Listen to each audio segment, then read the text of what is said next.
Seja bem-vindo a este vídeo que trabalha a ideia do método clínico.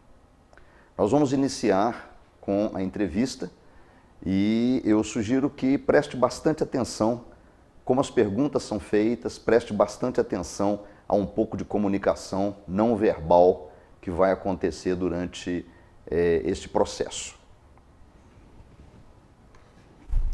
Seja muito bem-vinda, Dona Maria de Jesus, prazer muito grande em conhecê-la.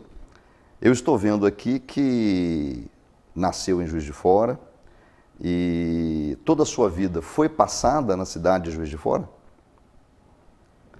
Então nós temos aqui o acolhimento inicial com a identificação preliminar, cujo objetivo é exatamente de quebrar o gelo. Mas então, por que motivo a senhora está me procurando hoje? Esta é a primeira pergunta propiciatória, pergunta que vai levar à fala livre da paciente. Nós não sabemos quanto tempo esta fala livre vai durar, nós não sabemos o que é que ela vai enfocar, e aí exatamente é o grande desafio da entrevista, mas a partir do momento em que a pessoa completar a sua fala livre, nós teremos uma pauta. É a pauta do médico. E essa pauta, então, ela vai ser mais explorada no chamado questionamento dirigido, em que o atributo da precisão vai ser usado para que nós possamos entender em plenitude o que aquele agravo realmente quer significar. Então a senhora me falou dessa dor na perna direita. Eu queria saber exatamente quando foi que essa dor começou. E especificamente onde dói na perna. Essa dor vai para algum outro lugar, além desse que a senhora está me mostrando agora? Existe assim uma hora do dia em que essa dor seja assim mais significativa, mais intensa? A senhora já observou se tem alguma coisa que faça que diminua ou melhore a dor? Existe alguma coisa que faça que talvez piore essa dor? Eu entendi então que existe a dor. Agora, além dessa dor, algo mais apareceu nesse mesmo período de tempo? Conforme você pode ver, as grandes dimensões da queixa foram abordadas agora, no chamado questionamento dirigido. Dirigido porque ele se volta à grande queixa que o paciente apresentou. Tivesse eu na pauta gerada pela fala livre mais de um problema, eu teria que fazer o questionamento dirigido para cada um desses problemas. O objetivo do questionamento dirigido é, no final do mesmo, eu ter uma compreensão bem clara do agravo a que essa pessoa está submetida. É o entendimento, a compreensão completa do que está acontecendo. Mas isso não é suficiente. Eu preciso saber também em que terreno esse agravo se coloca. E para tal, eu vou conhecer um pouco mais essa pessoa. Nós entramos no terreno, então, do chamado questionamento geral. É a pauta que o médico tem. Eu gostaria de fazer algumas perguntas para conhecer a senhora melhor. Me diga uma coisa, o seu apetite é bom? O seu intestino funciona todos os dias? Está incomodada de alguma maneira na hora de urinar? E o seu peso? O seu peso está mantido? A senhora dorme bem? A senhora fuma? A senhora costuma beber bebidas alcoólicas? A senhora tem, além do seu trabalho, além da sua casa, algum tipo de lazer, alguma coisa que se dedique assim rotineiramente? Me diga, alguma vez já foi operada? Já esteve internado em um hospital por alguma outra razão? Em algum momento da sua vida foi diagnosticada com alguma doença mais séria, que tenha preocupado? Alguma doença que tenha necessitado de um tratamento mais prolongado, talvez? Existe algum tipo de remédio que que a senhora não pode tomar, porque sabidamente isso lhe faz mal? Nesse momento, o questionamento geral já nos trouxe uma boa ideia de sobre que terreno esse agravo se assentou. Eu já conheço essa pessoa com mais detalhamento. Mas existem algumas questões que são particularmente mais individuais, que são um pouco mais delicadas. E esse é o momento da nossa segunda pergunta propiciatória. É a que vai abrir as portas para aquilo que é mais íntimo da pessoa. Dona Maria, na casa em que a senhora mora, é a senhora e mais quem? E a partir da resposta que eu obtiver a esta pergunta, eu poderei entrar muito na intimidade dessa pessoa, eu poderei inclusive saber das intensas relações interpessoais que podem estar influenciando esse agravo que se apresenta hoje nessa consulta. A entrevista já está se aproximando do final. Eu já tenho uma ideia clara do agravo, eu já conheço essa pessoa e os seus determinantes, eu tenho apenas alguns detalhes para complementar. Eu preciso saber agora, Dona Maria, que remédios a senhora usa? Exatamente os nomes dos remédios que usa. A senhora pode me falar, por favor? Chega a hora de fazermos um sumário. Nesse sumário, nós vamos passar para o paciente aquilo que nós compreendemos até agora. Então, Dona Maria, eu compreendi que tem cerca de um mês que a senhora vem com uma dor nessa perna direita, que na verdade nasce mais na altura da nádega, mas que desce até o dedo do pé. É uma dor praticamente permanente, que piora com o esforço físico, que tem tornado o sono muito prejudicado. A senhora já teve a oportunidade de se consultar com alguns médicos sobre isso. A senhora está tomando um analgésico nesse momento e um anti-inflamatório que não estão resolvendo essa questão. A senhora é uma pessoa que teve até hoje muito boa saúde, a não ser pelas crises de cálculo renal que a senhora já sofreu, mas já tem anos que não sofre isso. Na ocasião teve infecção de urina, não tem mais essas infecções. E eu creio que foi isso que eu entendi. Ao terminarmos o sumário, é a hora da terceira pergunta propiciatória. Essa terceira pergunta propiciatória, ela é chave, porque ela deixa nas mãos do paciente o fim da entrevista. Ou seja, na verdade, o médico vai encerrar a entrevista, mas é preciso que a pessoa tenha clareza que é dada a ela a chance de decidir se é ou não o fim da entrevista. Existe alguma coisa que a gente não conversou aqui ainda, mas que a senhora acha que eu deva saber? Essa é a terceira pergunta propiciatória para a qual eu sempre peço muita atenção.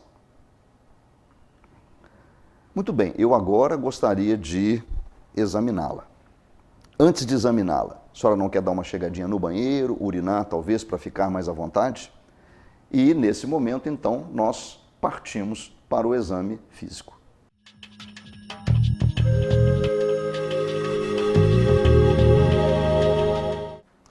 Agora, então, é o momento do exame físico de abordagem, naquilo que eu chamo de tronco principal.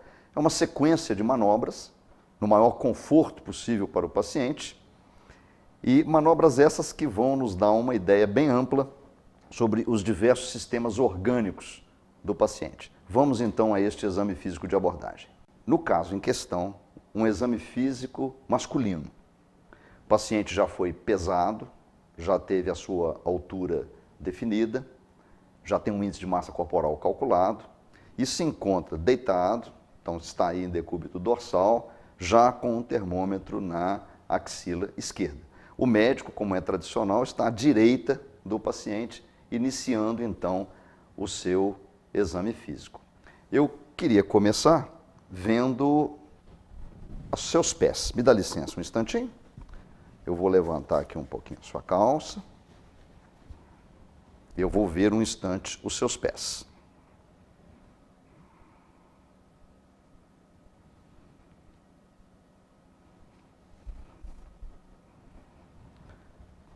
Temos aqui uma avaliação básica de pulsos arteriais, pesquisa de edemas. Deixa eu ver o seu braço um instante.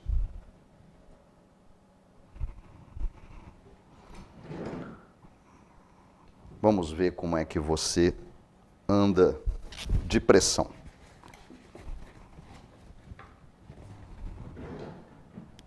Relaxa bem esse braço assim. Tá muito bem.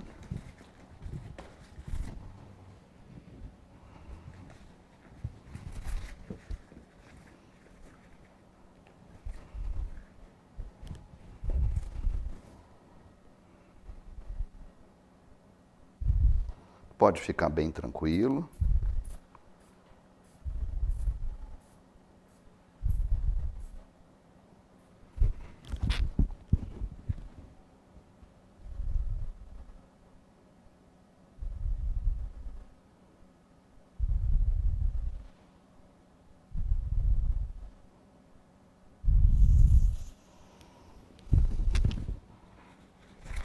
Observe que no exame do membro superior, aproveitamos para aferição da pressão arterial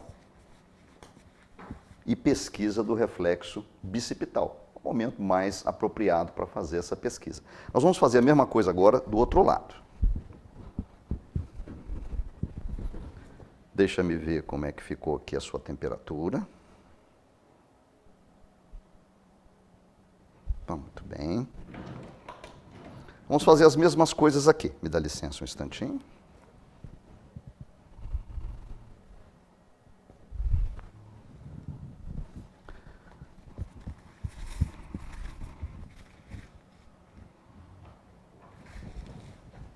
Isso, estica bem o braço. Aí.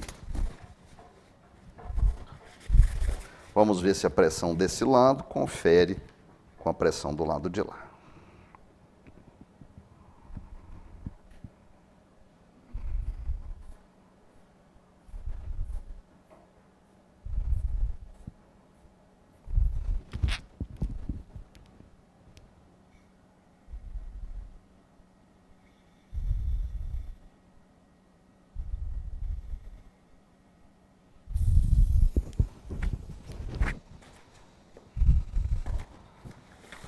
Observe que a tomada de pressão arterial dos dois lados, em membros superiores, permite uma comparação, permite que a pressão arterial da pessoa se estabilize, permite que tenhamos uma ideia de como andam as sistólicas dos dois lados, que é sempre uma informação sobre a integridade do arco aórtico, e a pesquisa do reflexo bicipital já é uma primeira abordagem neurológica. Inclusive tem a vantagem de, ao colocarmos isso no tronco principal, o médico se torna mais hábil nessa pesquisa para quando ela realmente se tornar decisiva.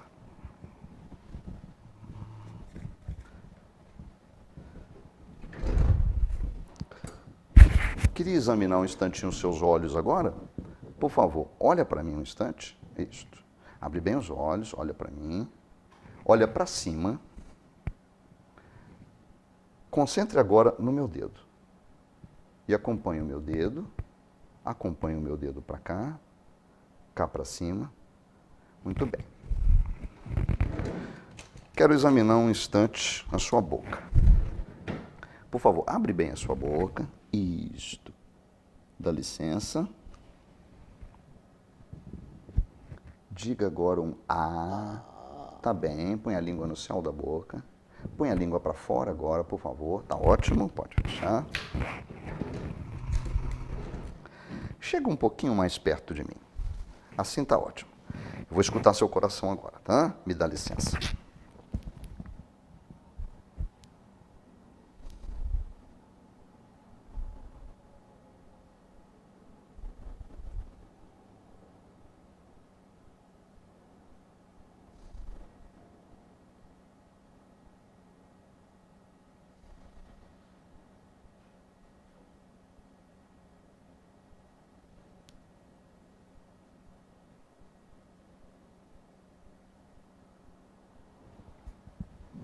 Este o importante passo da ausculta cardíaca, que merece algumas observações.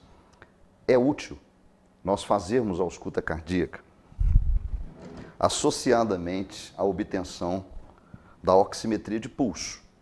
Eu pego um oxímetro, coloco no dedo indicador, mão direita, ligo o oxímetro e faço a ausculta cardíaca enquanto o oxímetro está fazendo seus registros. Uma das vantagens é que eu já vou ter aqui a frequência de pulso também. Eu repito agora a ausculta cardíaca, compartilhando com quem está assistindo o vídeo o que passa pela cabeça do médico.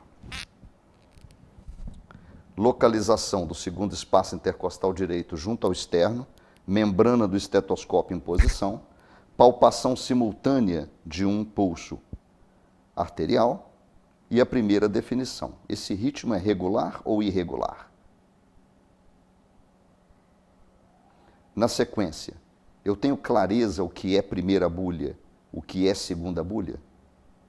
Eu tenho o tum e o tá? Tum tá, tum tá, tum tá, tum tá. Ainda, a primeira bulha é um som único ou duplo? A segunda bulha é um som único ou duplo? O intervalo entre a primeira bulha e a segunda, silencioso ou ruidoso? E o intervalo entre a segunda bulha e a primeira, silencioso ou ruidoso? Eu termino definindo qual das duas bulhas é mais intensa aqui. Migro para o segundo espaço intercostal esquerdo. Toda a minha atenção agora é na segunda bulha. Ela se desdobra? E se desdobra, em que momento faz? Com as mesmas perguntas, eu ausculto o rebordo external esquerdo, até a sua porção mais baixa, e encerro a ausculta na ponta do coração, que deve ter uma ausculta em tudo semelhante à que eu fiz no segundo espaço intercostal direito, com a diferença de que agora a primeira bulha deve ter alcançado ou ultrapassado a segunda bulha em fonese. Com a anotação da oximetria de pulso e da frequência de pulso, eu encerro essa avaliação cardíaca. Eu vou examinar um pouquinho a sua barriga agora. Me faz um favor, desabotoa a sua calça, baixa ela um pouquinho até a virilha, para que eu tenha assim, uma condição boa de examinar a sua barriga. Isso. Deixa eu te ajudar um pouquinho nisso. Fica bem à vontade. Se sentir algum incômodo a hora que eu estiver examinando a barriga, por favor, me fala.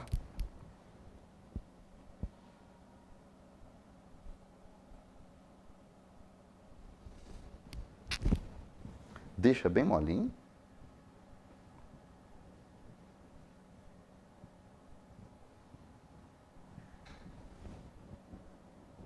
Inicialmente, portanto, a pesquisa de tensão em faixas transversais e agora, na sequência, a tensão específica para áreas do abdômen.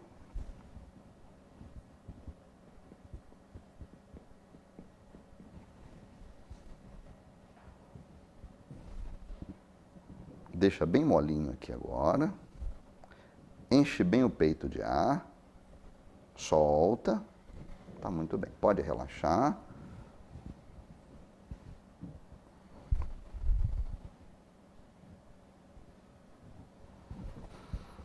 Muito bem. Pode ajeitar a sua calça. Esse é o exame do abdômen. Buscas específicas. Sonda percussão no ponto de Castel, em busca de um baço, palpação atenta do hipocôndrio direito para o fígado e vesícula biliar, e uma palpação profunda das 9 áreas do abdômen em busca de alguma massa ou de algum achado anormal. Agora, eu queria que você se sentasse aqui, pernas para lá, de costas para mim, por favor. Isto. E ainda que você cruzasse os braços na frente assim do corpo. Isto. Porque eu vou escutar os seus pulmões. Você, por favor, respira pela boca. Puxe e solte o ar pela boca, sem fazer barulho, sem prender. Desse jeito está indo muito bem.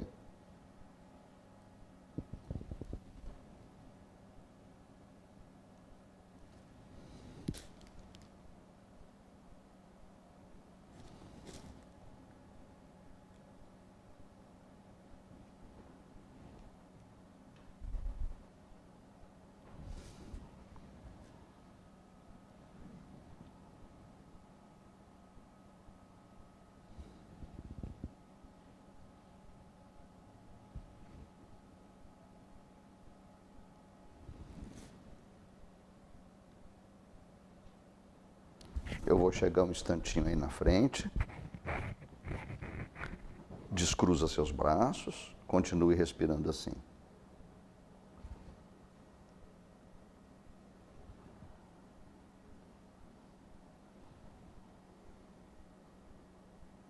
Tá muito bem, pode relaxar. Nós já estamos quase terminando o exame. Falta pouco agora. Descruza suas pernas, por favor, deixa bem relaxada.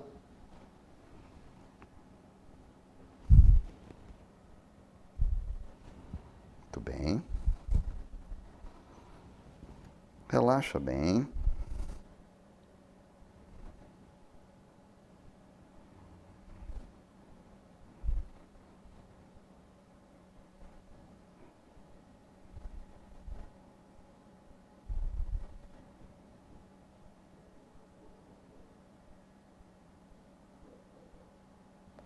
Eu vou terminar vendo os seus olhos com um pouquinho mais de detalhe. Chega um pouquinho mais para a beirada, pouca coisa, isso. Dá uma baixadinha no seu tronco, assim, olhando firme em frente. Mantenha-se olhando em frente.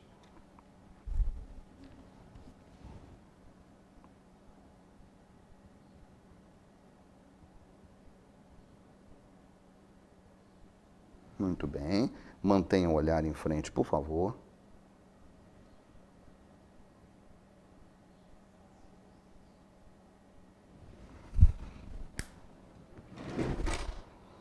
Muito bem.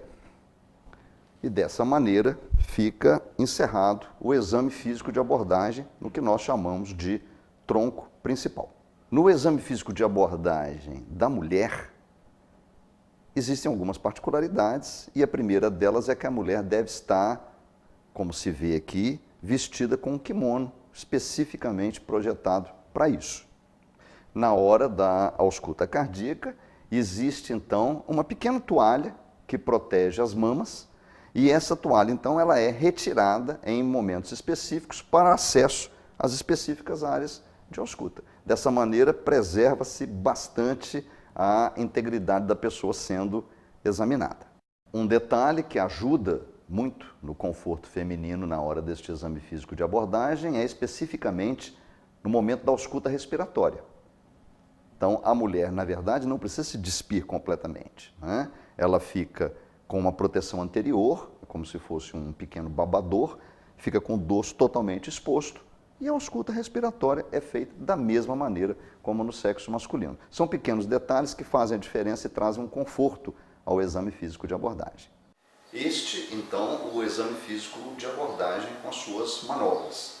É um exame, como você pode ver, factível, que complementa muito aquilo que foi obtido na entrevista, permite que se fortaleça um vínculo com esta pessoa e tem agora os marcadores biológicos principais bem conhecidos e anotados.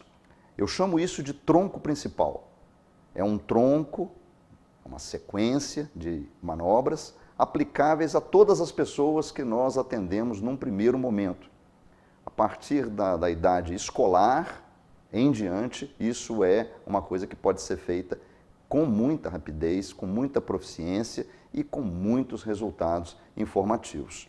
Naturalmente, na dependência do que a entrevista revelou, esse chamado tronco principal, ele pode ser então, pode se acrescentar a ele, na verdade, uma série de outras pequenas manobras que eu chamo de galhos e que vão atender problemas específicos daquele paciente que foram levantados durante a entrevista. Mas isto é assunto para um próximo vídeo.